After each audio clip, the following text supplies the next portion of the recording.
제가 2012년도에 캄보디아에 이제 돈 벌러 가이드하러 이제 떠났는데요. 예. 가이드 하는 중에 이제 거기서 김민수라는 이제 친구를 만나게 됐어요. 캄보디아 현지에서요? 네네. 네. 그 한국 사람이고요. 예. 가이드 이제 같은 가이드인데 네. 이제 그 친구랑 이제 마음도 맞고 해서 이제 같이 다니다가 네. 막 카지노도 다니고 막 이랬어요. 예.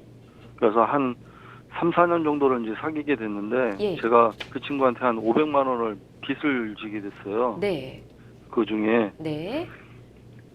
근데 어느 날 이 친구가 나에게 돈을 갖다가 한 1,000만 원 돈을 맡겨놓는 거예요. 네.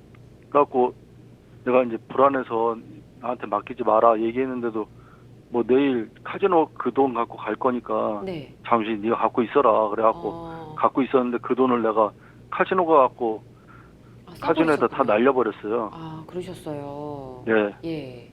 그것 때문에 이제 고민돼서 이제 상담하려고 한 건데요. 그렇군요. 그러면 그 친구분과는 뭐 그 이후에 돈거래 문제는 어떻게 되셨어요? 뭐 친구가 돈을 달라고 했다든지. 그래가지고 제가 그거를 이제 썼잖아요, 다. 예. 그럼 그 친구는 굉장히 안 좋겠죠, 기분이. 아, 그 돈을 다 쓰셨다는 걸 그 친구도 아시나요? 그럼요. 그래가지고 예. 캄보디아에서 이제 제가 가이드 하면서 돈을 갖다가 다달이 얼마씩 갚는 와중에 네. 제가 자전거 타고 가다가 오토바이랑 부딪혀갖고 교통사고가 났어요. 예. 그래갖고 크게 다쳐가지고 뇌수술 받고 뭐 해갖고 죽다 살아나갖고 이제 한국에 오게 됐어요. 예. 한국에서 이제 지내고 있는데 한 1년 정도 지내고 있는데 이제 그 친구한테 이제 전화가 온 거죠. 예.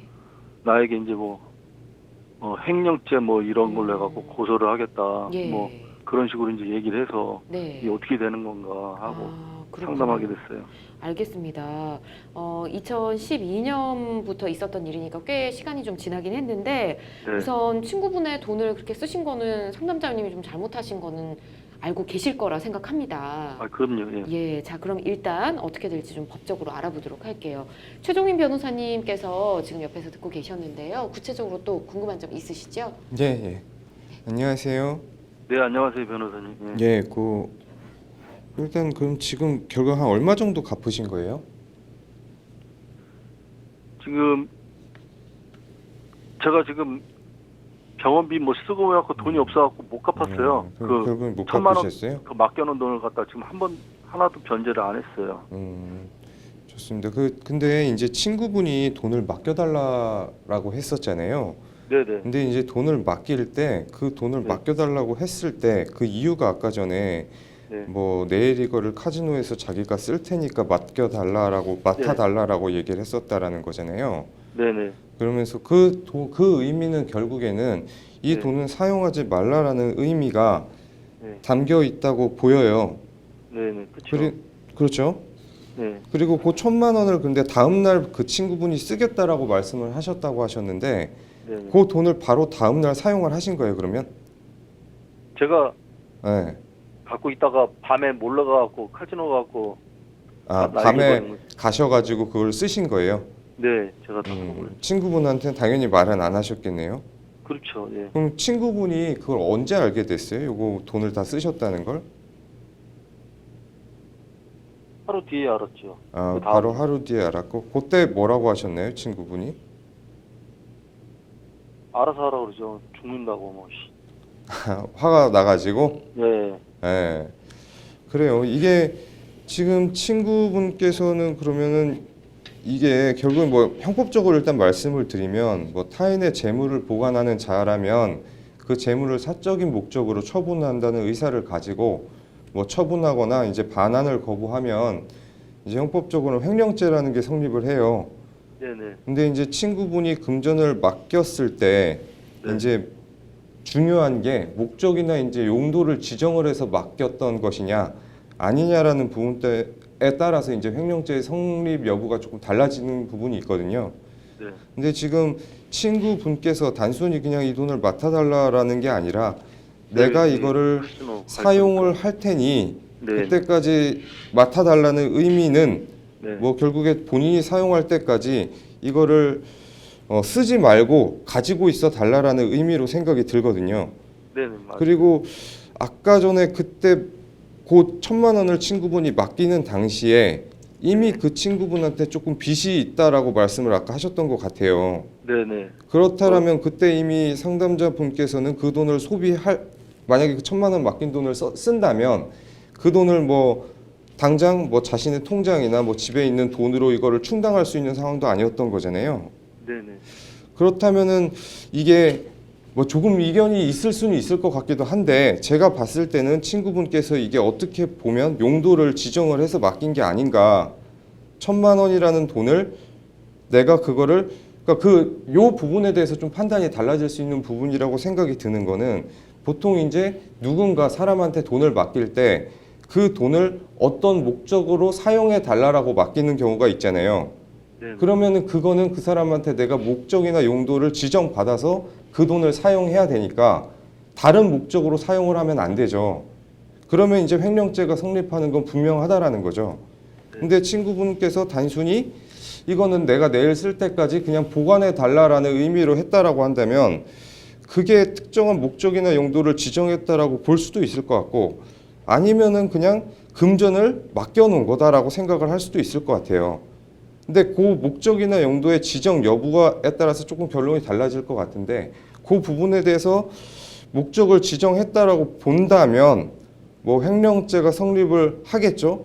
근데 그게 그냥 단순히 내가 돈을 뭐 쓰지 말아라는 게 어떤 특정한 용도로 사용해 달라라고 맡긴 건 아니기 때문에 그냥 단순히 요거를 맡아달라 내일까지 그런 의미라고 해석이 된다면 횡령죄는 성립을 안 할 수도 있어요. 왜냐하면 금전이라는 것은 상대방한테 목적이나 용도를 지정하지 않고 맡기는 순간 그 소유권이 수령하는 사람의 소유로 일단 바뀌거든요.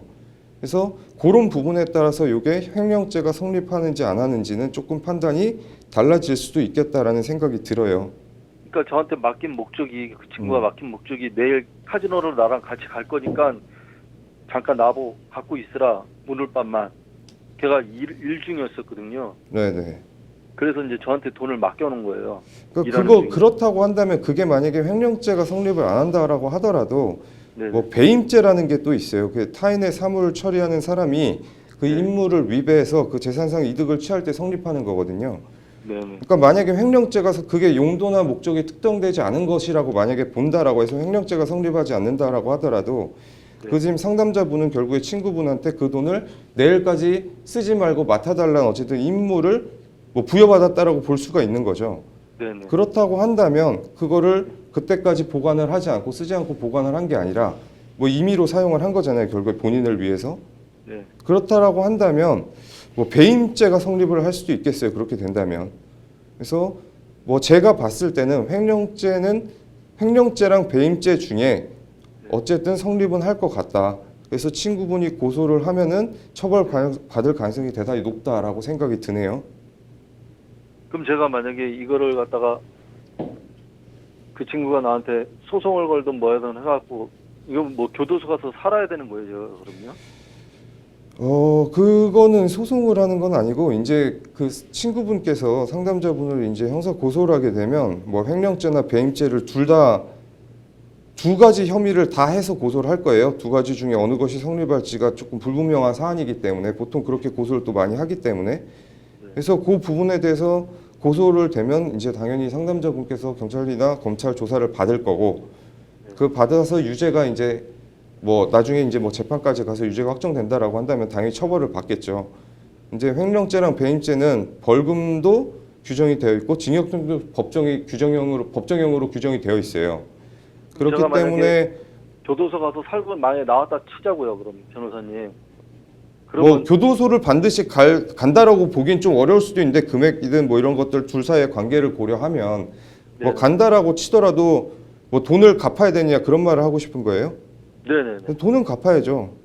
아, 교도소 가서 만약에 산다고 해도 그러니까 나와도- 형사상 문제랑 민사상 문제는 별개의 문제잖아요. 그러니까 아, 네. 형사상 그래서- 처벌을 받는 건 처벌을 받는 거고 네. 민사상으로 부당이득을 취한 것은 있으니까 반환해줘야 되는 거는 당연한 거죠. 네, 알겠습니다. 네.